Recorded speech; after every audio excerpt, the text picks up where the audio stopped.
We have a warrant for Shanice Gordon. We have reason to believe she's employed at this firm. I don't care what warrant you have. You're not approaching any of my associates without a judicial warrant and proper authorization. We're federal agents. Step aside or we'll charge you with obstruction. Actually, you need proper legal authority. This is a private workplace. We have employee privacy laws, firm protocols, and...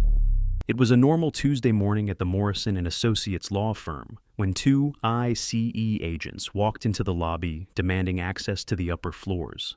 They had a target, a black female lawyer named Chen, who worked on the fourth floor. What these agents didn't know is that they had chosen the worst possible place to attempt an illegal detention. Because this wasn't just any office. This was a firm specializing in civil rights and immigration law. And every inch of that building was equipped with security cameras that would capture every second of what was about to happen. What was recorded that day would shock the entire country and end with destroyed careers and a federal lawsuit that would change the rules forever. Before we continue with this insane story, tell me something. Where are you watching from? Drop your city or country in the comments. And if this is your first time here, please hit that subscribe button because stories like this need to be told. You won't want to miss what happens in the next few minutes. Chen was 32 years old and one of the most brilliant lawyers at Morrison and Associates. The daughter of immigrants who came from China in the 80s, she had grown up watching her parents struggle to build a life in the United States. They worked 16-hour days at a small restaurant. Diana studied on a full scholarship, graduated with honors from law school, and dedicated her career to helping other immigrant families navigate the complex American legal system. She wasn't just good at what she did, she was exceptional. Over the past 3 years, Diana had won 47 out of 52 cases she took on, saving families from deportation and helping people achieve their dreams of citizenship. On that Tuesday in March, she was in her office preparing documents for an important hearing when her assistant knocked on the door with a worried expression. There were two men in the ground floor reception asking for her. They weren't clients. They were federal ICE agents. The assistant said they were demanding Diana come down immediately to answer questions. Diana felt her stomach tighten. She knew exactly what this meant. Someone had made a false report claiming she was in the United States illegally. It was a tactic that white supremacists and anti-immigration groups had been using to harass lawyers who defended immigrants. Making false reports to ICE knowing it would cause terror and disruption. What these agents and whoever sent them didn't know is that Chen was a natural-born American citizen, born in Los Angeles, California. Her parents had had green cards for over 30 years. She had every right to be there, but that didn't matter to people who saw her last name and her face and assumed she didn't belong in this country. Diana didn't go down. Instead, she called the firm's senior partner, James Morrison, a veteran lawyer of 58 years who had spent 4 decades fighting civil rights cases. Morrison personally went down to the lobby. And what the security cameras captured from that moment would become crucial evidence in the federal lawsuit that would come later. The lobby security cameras captured everything in high definition. James Morrison stepped out of the elevator at 10:47 a.m., his posture upright and confident like someone who had faced abusive authorities hundreds of times before. The two ICE agents were standing near the reception desk, one of them with his hand resting on his belt near his weapon, the other holding a tablet. Morrison walked directly up to them, and the first thing out of his mouth was a simple but devastating question. "Do you have a judicial warrant?" The older agent, who would later be identified as Thomas Rickman, a 15-year ICE veteran, hesitated for just a fraction of a second. That hesitation said everything. He responded that they had reason to believe an employee of this firm was illegally employed and that they needed to speak with her immediately. Morrison repeated the question, this time slower, emphasizing each word. "Do you have a judicial warrant?" The answer was no. They didn't have a warrant. They had an administrative detention order, which isn't the same thing and didn't give them authority to enter private property without consent. Morrison crossed his arms and calmly declared that without a warrant signed by a judge, they had no permission to go upstairs, no permission to interrogate anyone, and definitely no permission to detain any employee of this firm. He said this with the cold confidence of someone who knew the law better than the agents themselves. Rickman tried to intimidate. He stepped forward, raised his voice slightly, and said that interfering with federal agents was a crime. Morrison didn't back down an inch.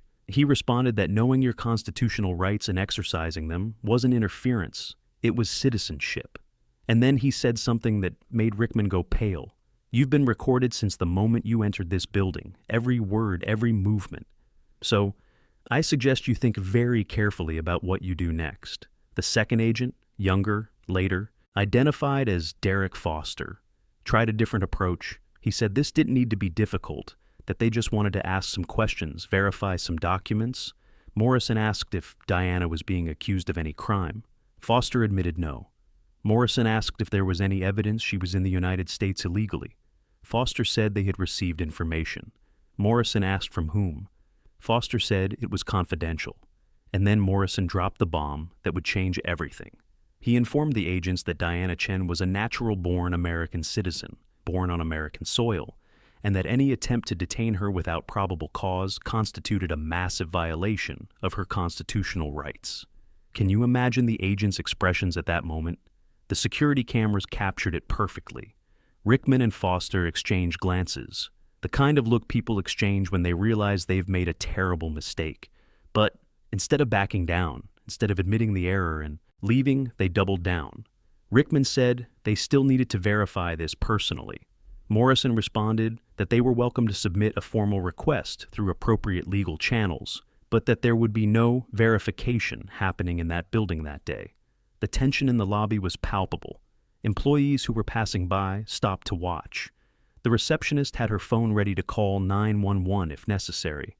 That's when Rickman made the mistake that would cost him his career. He declared they were going up anyway, with or without cooperation. Morrison physically blocked the path to the elevators, not touching the agents, but making it clear they would have to go through him. And then he said the words that would go viral when the video leaked weeks later.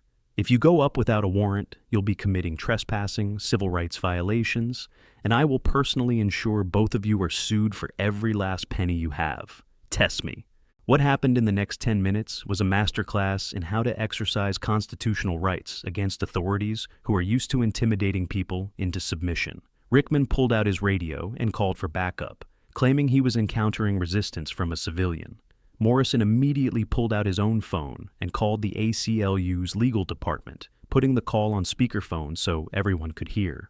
In less than 2 minutes, an ACLU lawyer was on the line, confirming that the agents had no legal authority to enter without a warrant, and that any attempt to do so would result in immediate legal action. Foster, the younger agent, began to look extremely uncomfortable. He whispered something to Rickman, probably suggesting they back down, but Rickman was visibly ego-bruised. He had been challenged in front of witnesses, recorded on camera, and now had ACLU lawyers involved. Instead of admitting defeat gracefully, he made his second fatal mistake. He accused Morrison of harboring a criminal and said he would report this to his superiors. Morrison, without losing his cool for a second, responded that he would be happy to speak with any supervisor who wanted to discuss how their agents tried to violate the constitutional rights of an American citizen. Meanwhile, on the 4th floor, Diana was watching everything through the office's internal security cameras. She was surrounded by other firm lawyers, all ready to go down if the situation escalated. A colleague, Sarah Mitchell, a 45-year-old white lawyer specializing in criminal defense, was holding Diana's hand. She could see that Diana was shaking, not from fear, but from pure anger. Diana had dedicated her entire life to this country, had sworn to protect and defend the Constitution, and now was being treated like a criminal based on nothing but her last name and appearance. Sarah told her not to go down, that Morrison had everything under control, but Diana wanted to confront them face to face. 3 minutes later, 2 more ICE agents arrived as backup. But what they found wasn't the scene Rickman had described over the radio. There was no hostile situation.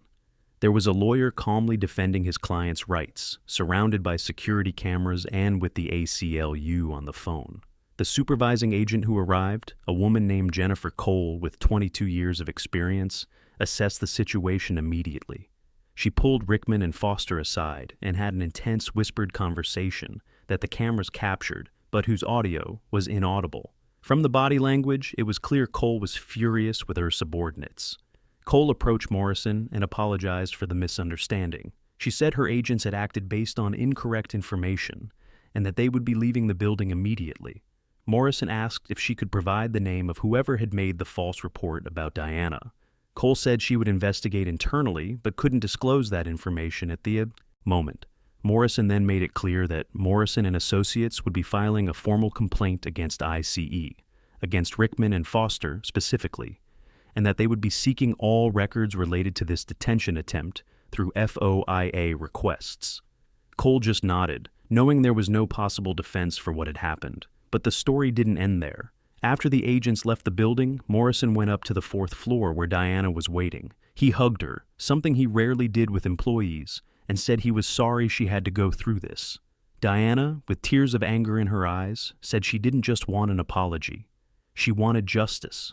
She wanted these agents to face real consequences, and she wanted whoever had made the false report exposed and held accountable. Morrison smiled, that smile of someone who's about to go into full war mode, and said that was exactly what they were going to do. Morrison and Associates didn't waste any time. Within 48 hours, they had compiled all security footage, transcribed every word of the confrontation, and prepared a formal 47-page complaint detailing every violation committed by the Iowa CE agents. But Morrison knew a simple administrative complaint would likely be buried in bureaucracy and never lead to real consequences. So he did something smarter. He strategically leaked the security camera video to investigative journalists at 3 major media outlets simultaneously, ensuring the story couldn't be suppressed. The video exploded on social media within 24 hours. Millions of people watched Morrison blocking the agents, defending Diana without backing down an inch, citing the Constitution with the precision of someone who had memorized it decades ago. The comments were overwhelmingly in favor of Diana and the firm. People were outraged that an American citizen lawyer could be targeted like this. Civil rights organizations, lawyer groups, even some politicians started speaking publicly about the case.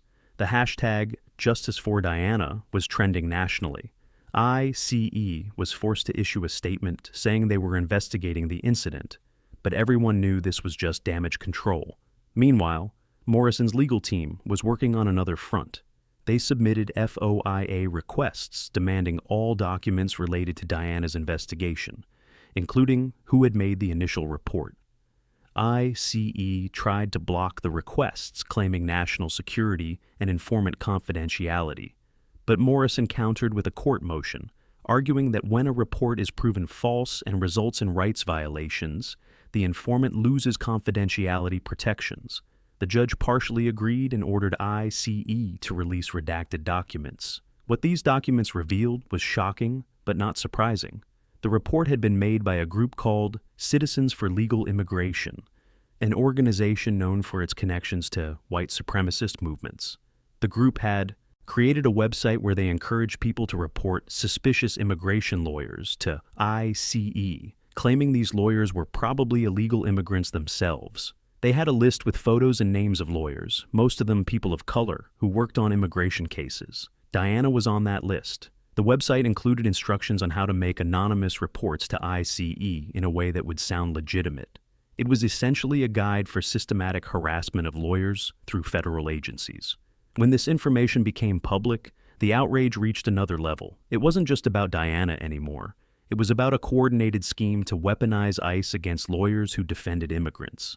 Morrison expanded the lawsuit. In addition to suing the individual agents and ICE, he added Citizens for Legal Immigration as defendants, alleging conspiracy to violate civil rights and malicious use of government processes. The organization tried to hide behind the First Amendment, claiming they had the right to express concerns about immigration. But Morrison demonstrated that making intentionally false reports isn't protected speech, it's fraud. And when you use those false reports to harass people based on race and ethnicity, it becomes a hate crime. The lawsuit was transforming into something much bigger than justice for one person. It was becoming a test case about accountability, about how extremists weaponize government systems, and about how to protect professionals who defend the vulnerable. Rickman and Foster were suspended without pay while an internal ICE investigation was underway. But the internal investigation was a joke. Everyone knew it was being conducted to protect the agency, not to find the truth. Morrison didn't trust that process one bit.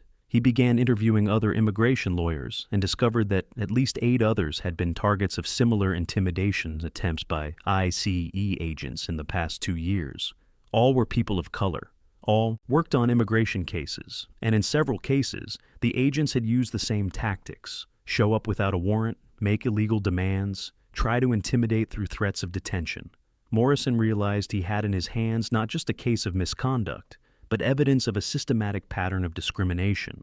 6 months after the office incident, the case had transformed into a class action representing 23 immigration lawyers who had been targets of similar harassment. Morrison brought on board 3 other firms specializing in civil rights litigation, creating a legal team that ICE and the Department of Justice couldn't ignore. Depositions began, and what came out of them was devastating for the defense. Rickman, under oath, admitted he had never verified whether Diana was an American citizen before going to the office. He admitted the only information he had was an anonymous report from a website he had never investigated. He admitted he knew he didn't have a warrant, but thought he could intimidate the office into cooperating anyway. Foster, the younger agent, fell apart completely during his deposition. He cried, admitted he knew what they were doing, was wrong, but that Rickman was his supervisor and he was afraid to question orders. He revealed that Rickman had a reputation within the agency for being too aggressive, especially with Asian and Latino targets. He said other agents avoided working with Rickman because they knew he would eventually cross a line that would get them in trouble. Foster's deposition was so damaging to ICE that the agency's lawyers tried to seal the testimonies, but the judge denied it, saying the public had a right to know how their federal agents were operating. ICE's internal investigation finally concluded, and surprisingly, it was harsher than Morrison expected. Rickman was formally fired for serious misconduct and procedure violations. Foster received a 90-day suspension without pay and was placed on probation.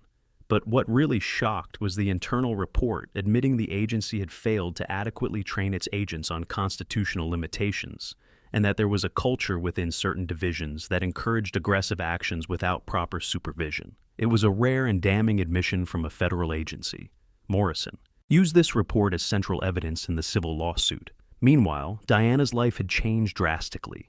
She became an involuntary public figure, recognized on the streets, invited to speak at law schools about civil rights, and how to respond when authorities exceed their authority. She hated the attention, but understood her story had power. In an interview she gave to a major news network, Diana spoke emotionally about how that day made her question everything. She said she had spent her whole life believing that if you followed the rules, worked hard, were a good citizen, you would be treated with dignity. But on that day, none of that mattered. All that mattered was her face, her last name, and the assumptions people made about her based on that. The trial was scheduled to begin in October, but 3 weeks before the date, the federal government made a settlement offer. It was substantial, $7 million to be divided among the 23 plaintiffs, with Diana receiving the largest individual portion of $1.2 million. But the money wasn't even close to the most important part of the settlement. The settlement included mandatory policy changes throughout ICE. Every agent would have to undergo intensive 40-hour training on constitutional rights and proper investigation conduct. Any attempt to detain or interrogate an American citizen without probable cause would be treated as serious misconduct, with possibility of immediate dismissal. ICE would be required to create a public database of complaints against agents, allowing patterns of problematic behavior to be identified earlier. The part of the settlement related to Citizens for Legal Immigration was even more satisfying.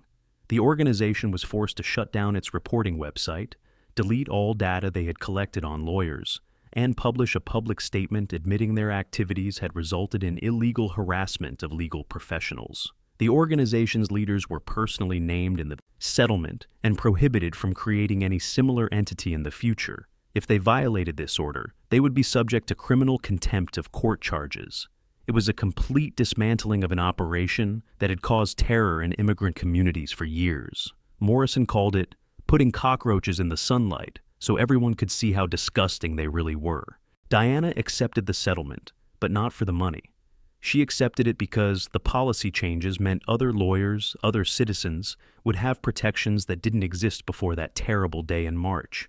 She used part of her settlement to create a foundation that offers free legal support to professionals facing government harassment based on discrimination.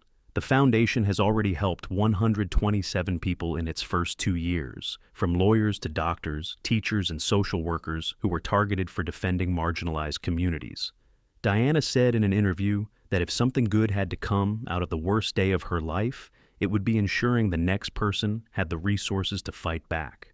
Morrison retired 2 years after the settlement, at 60, but not before personally training a new generation of civil rights lawyers at his firm. He says the Diana Chen case was the most important of his 4-decade career, not because he won the biggest settlement or became famous, but because it proved the system can still work when courageous people refuse to back down.